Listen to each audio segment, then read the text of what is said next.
Okay, good morning. We're continuing with Kuf Samech. We'll call it Kuf Samech Tet. Ribis, we're Seif Yud. That's where we left off. Seif Yud. Okay. I'm just going to, real bekitzer, because really it's going to come up more in the next Siman.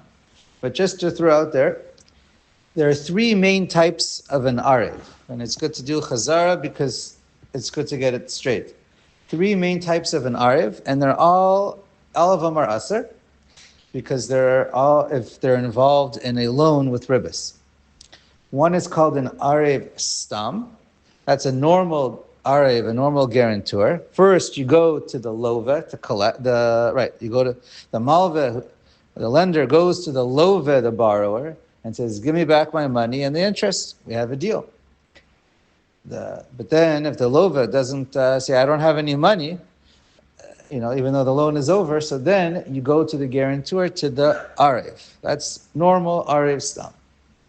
An Arev Kablan, that expression is, the deal is the Arev made it where the Malva can go collect from either one. It's up to the Malva. You can choose whoever he collects first, right? Normally you would think you go to the Love first, and Arev Kablan makes himself a higher level of a guarantor, and therefore he can go collect to either one. And the third category is an Arev, it's called a Shluf Dutz. Couple explanations what the expression is from. I think we'll save it for Kuf Ayin. It's basically, but the ideology of what it comes from, we'll save it. But what is it halachically? It means the Malve only collects from the Arev, from the guarantor. Right? He can't even go to the Lova. The Lova can just say, I don't have to pay you back. He only goes to that Arev. Okay, that's just good to have. So that when we get there, it's not the first time you heard of the concepts. Okay, so in Yud, the case is a goy she'mashchan Yisrael bechovo. Mashkan? Mishken. Okay, thank you. Goy she'mishken Yisrael bechovo. So the case is the goy is the malva. Okay, that's important to get straight. It's a little hard to read in the words. To first glance, the goy is the malva. Then there's two Jews over here. The Yisrael, the first Yisrael is the lova. He borrows money, and now the goy, he comes and he takes Baal against the will. He grabs the mashkon from the lova. He just takes it. So now it's a little bit of a gazlan, and it's not okay, but that's what he does. And then mashkin hagoy oto mashkon leYisrael beribit. And then the goy, who's the malva and took the mashkon, now after he lent out the money, he realizes, now he needs money again, or he wants more money. So now he goes to a second Jew, and he borrows money, and now he's paying. The first Jew he was lending on Ribis, and now he's borrowing money. If there was Ribis or not in the first case is not really the main issue.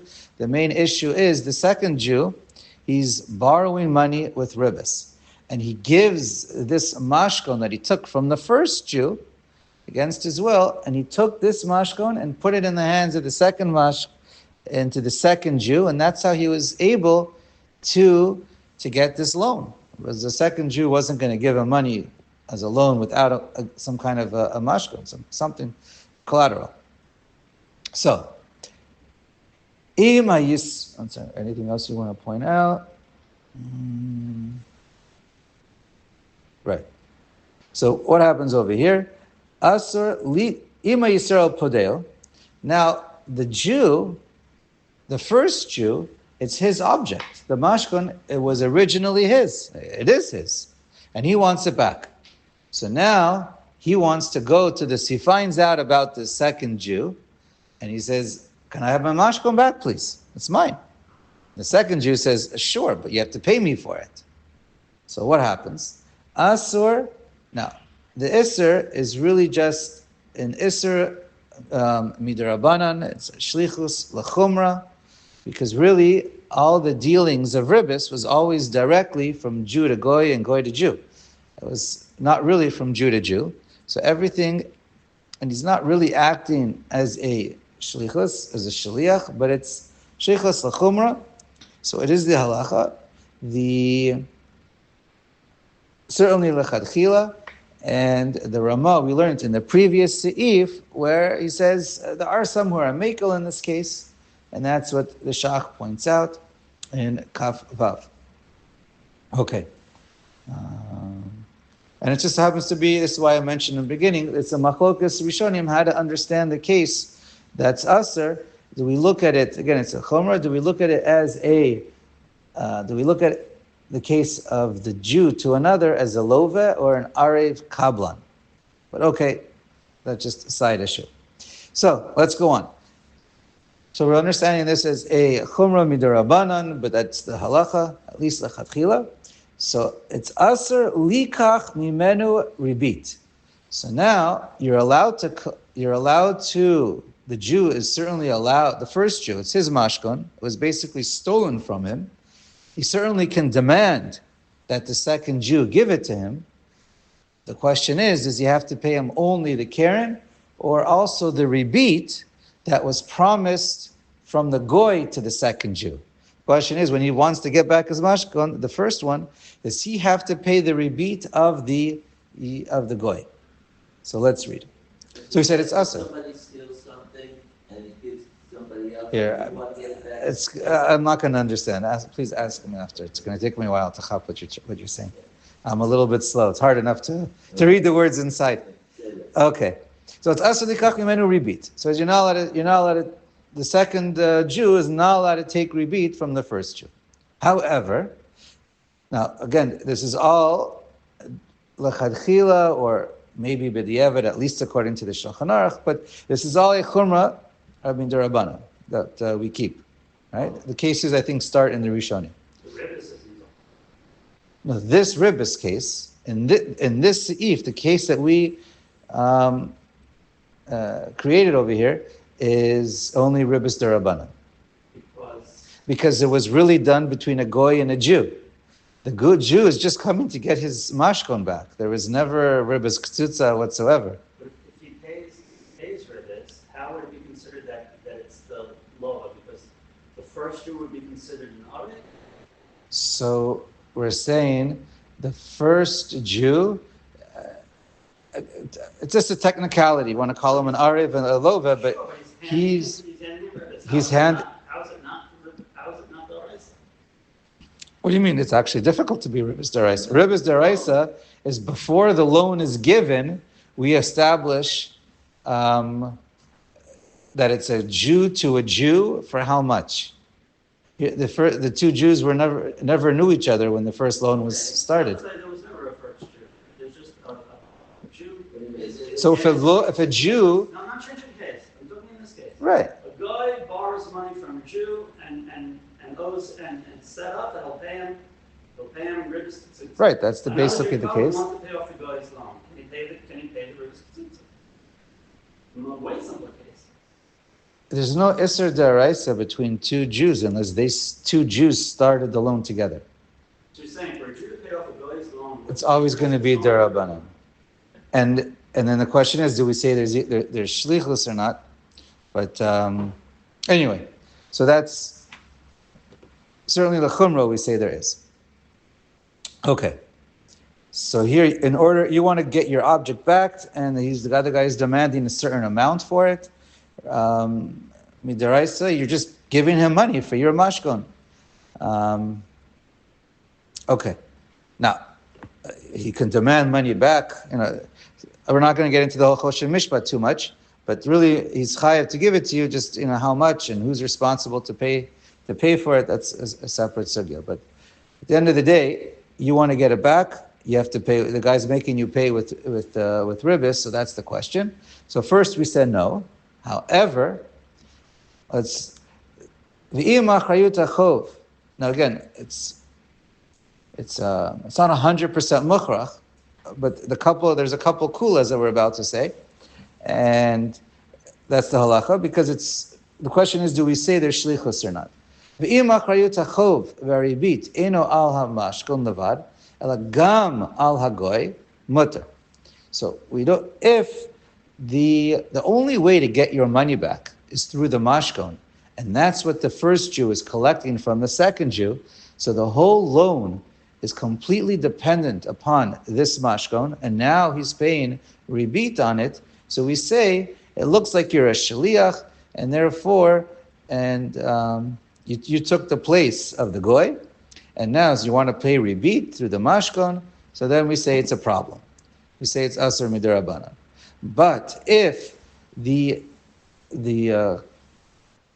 responsibility to pay the loan back is regardless of the mashkon is just there to make, between the first Jew and the goy, just to make the goy feel better. He'll never see, just in case he never sees the money. Okay, or actually, it's really between the second two, because that's what we're really concerned about. The loan between the second Jew and the goy, if regardless what happens to this mashkon, the goy is chayav to pay back the loan and the interest, and there's nothing to do with the mashkon. The mashkon is just to help as protection if he doesn't pay you back.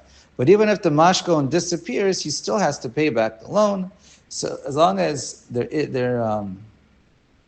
as long as part of the responsibility is on the goy himself to pay it back, so then it's mutter, because then it's not 100% through the loan. Again, it's partial, but it's not 100. It's not the same level, and therefore we say it's okay. V'chen ima Yisrael ha'mamushkan lo yada shagoy ha'mamashken rotze lemashno biyad Yisrael mutter lekabel keren v'ribit miyad Yisrael. The other thing is, I believe it's referring to the first Jew, when the goy took the mashkon, he goes into his property, he takes the mashkon from the first Jew. At that time, the Jew had no idea that the goy was thinking, maybe I'm going to use this, because really, why the goy lent him the money? And then later he comes back a week later and he grabs an item. Why is he doing that? Because the goy needs money now. He lent the money, but now he needs more money back. And the guy is not ready to pay him back, or is not paying him back. So he needs a way to get a second loan. But if the first Jew knew that the goy took the mashkon in order to get another loan beribis, that's when we say there's this shlichus l'chumra d'Rabbanan. But if the first Jew never knew about it, so then we say you don't look like a shliach, you didn't know you were ki'ilu becoming a shliach, you had nothing to do with it. It's just a whole separate, brand new transaction between the goy and the second Jew, and therefore it happens to be mutter. Okay, that's the way the halacha was set up. Okay, haga. So that would mean that, again, very simple case. Goy borrows money from a Jew. Goy borrows money from a Jew. And then a different Jew comes along and says, I'm going to pay off this guy's loan. Nothing was set up to the debt. And he now pays it with service. Is that mutter? I don't know. Let me think about it. Exactly from his case. Yeah, let's ask him after. Haga. Yisrael shechayev l'goy. Chov al ribit. Maybe this is your case. Yisrael shechayev l'goy. No. So a Jew borrows money, and now he has chayev money with ribis to the goy. Okay? The Jew borrows from a goy, and now he owes ribis to the goy. V'hagoy hikne ota chov leYisrael acher. And now the goy comes along, and he sells this IOU note, which includes, which is the keren, and then there's going to be ribis afterwards for the time. So the Taz points out, any ribis until now is mutter to take. We're going to keep reading. but I'm just throwing that in there. It's any ribis that's acquired after he sells the chov, because before the chov, the goy sells it to another Jew, it's al mutter ribis, and really what he's doing is just selling. The Karen becomes bigger for all intents and purposes. There's no ribis between. The only problem is with the ribis that's afterwards. Okay, everything before, just look at it as a brand new, bigger Karen. So fine. Say the ribis, you mean the whole ribis. The whole, not the actual. The future ribis is what I mean. Im hagoy mekabel haribis v'nasnu leYisrael hasheni mutter. If it's done in a way where he sells the chov to another Jew, and it's the goy's responsibility, and he's allowed to continue taking ribis from the first Jew. And if the goy tells the other Jew, the new Jew, don't worry, I'm going to give you extra ribis because I'm going to keep on collecting from I'm going to give you ribis because I'm going to keep collecting from the Jew, and between them, the new Jew, the second Jew, and the goy, they agree to it. But the first Jew, it has nothing to do with the second Jew. He's only paying ribis to the goy. So that's mutter. Aval. Asr li Yisrael hasheni lekablo miyad rishon mishum chomer ribit. But any new ribis that builds up after the sale, the one Jew cannot pay that ribis directly to the other Jew. Okay. Hope that was clear. Let's do Yud Aleph. Im Yisrael hishil mashkana legoy. Lilvos alav beribis la'atzmo. Okay. Just in short, I'm going to tell you, basically, my understanding is Yud and Yud Aleph is basically the same. But the main difference is, in Yud, the goy took the mashkon against his will. And you see that in the Shach, in particular, Kaf Vav and Kaf Chet. But in the case of Yud Aleph, the Jew gave the mashkon willingly with the kinyan, and it basically became the goy, who's the lova, and he can use it for whatever he wants in the meantime. He made him like a kinyan so he can use it. Okay. Umashcho hagoy mutter liyisrael lahalvot lagoy alav beribis. So now there's no problem whatsoever for the goy to take this mashkon, which ki'ilu is his. He's supposed to give it back, but it's considered his for now. He can take it and now give it to another Jew to borrow more money. Right? He lent out money to the first Jew, then he goes to another Jew. He gives him the mashkon, and he wants to take a new loan. V'afilu halach lo hagoy upareya Yisrael ba'al mashkon keren veribis mutter, and it's mutter. We don't, and now the second Jew, the first Jew, when he goes to the second Jew to collect this mashkon, that it seems like there's a little bit of a default over here, and the first Jew is not going to get his mashkon back from the goy, but he wants it back. So he goes to the second Jew. He's allowed to pay him off with ribis, because this first Jew and the second Jew, there's nothing between them. It's as if it's like a regular sale, a new mechira from lechatchila. He's not looked, since it wasn't his mashkon. He gave it away to the goy. It's not looked like he's a shaliach now coming to with the loan. It looks like we look at it as a brand new purchase. Fine. So it depends. The first case was, I think, you would call that a one-off, but the shlichus lachoma. Anyway, I don't know. Haga.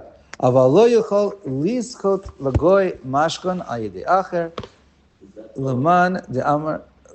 Oh, what did I say? Lizakot lagoy mashkon ayidei acher leman de'amar ein zechiyah lagoy. All right, so that's a whole nother sugya.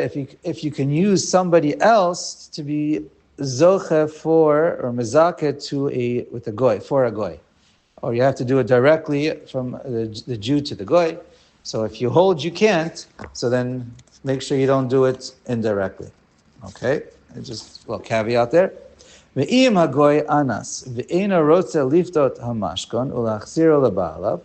Now, if the goy takes the mashkon and he doesn't want to return it, tzarich Yisrael hamalva litin liftot hamashkon mebe'alav have hagoy kegazlan shehishkin. I believe this is going more or less on Yud. See, if you ever have a case where he basically steals it, he goes against the will, so then the second Jew really has an obligation to allow the first Jew to purchase it back. And then the question is you allowed to charge ribis or not? Aval, but that's a secondary issue. Aval, im eino anas, if he doesn't do it against his will, if yuchal bala mashkon lakuf lagoy liftot shelo, yuchal Yisrael hamal velomar lo la bal devarim didiat. I think he's saying you can't force him, because the second Jew can say, I have nothing to do with you. It was your will. You made a kinyan, a deal with the goy, with the mashkon.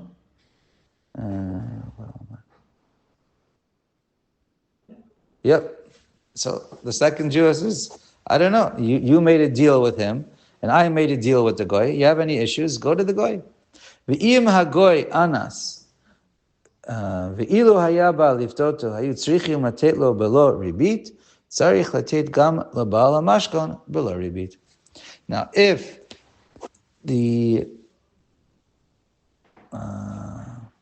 there was a way to redeem the mashkon back from the goy without paying the ribis, so then when you go to redeem it from the Jew, you don't have to pay ribis. I'm not exactly sure, but let's go on. Goy shehishkin mashkon liyisrael zeh v'chazer hagoy u'machro liyisrael acher kishabah Yisrael liftoto tzarich litain lamalva karen v'ribit. So again, this seems to be similar to what we said before, that once it's done in a permitted way, and there's a kila kinyan,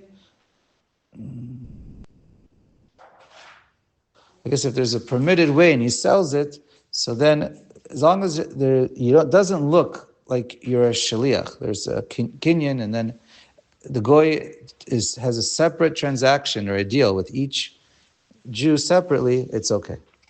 Okay, let's just do Yud Bet. Yisrael. Now, we're going to call the first Yisrael Shimon. Shimon shehelve lagoy beribit al mashkon. So, the Shimon lends money, he's the malve, and he gets a mashkon from the goy. V'acharkach amar le teina mashkon l'reuven. And then what happens? The malve wants to collect his money, but the goy says, I don't have money. I can't pay you back right now. So I tell you what, take the mashkon, give it to Reuven, and Reuven will lend you money.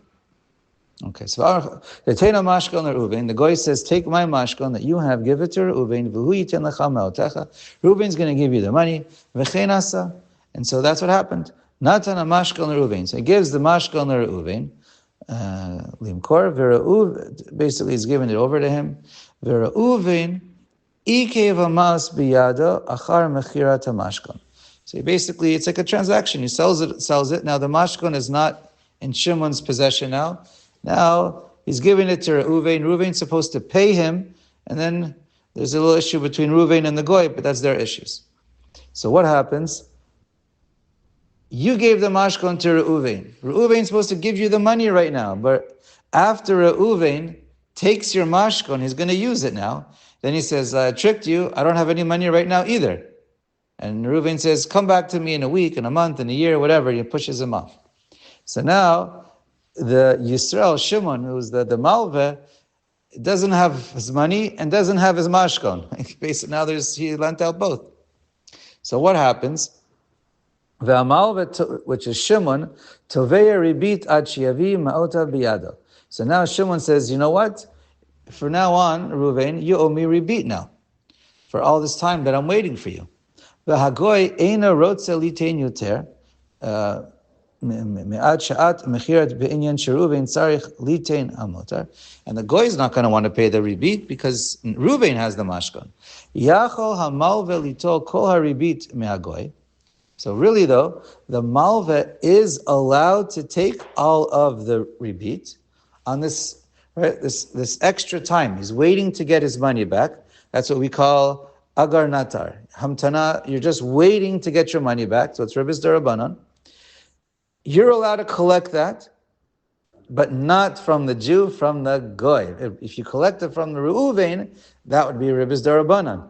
You're allowed to collect it from the goy because you had an arrangement. You really made a loan with the goy, and the goy is allowed to pay the ribis. There's no problem. V'ima goy kofat Reuven lefro haribit b'shvil sheike my nafka le mine, and then.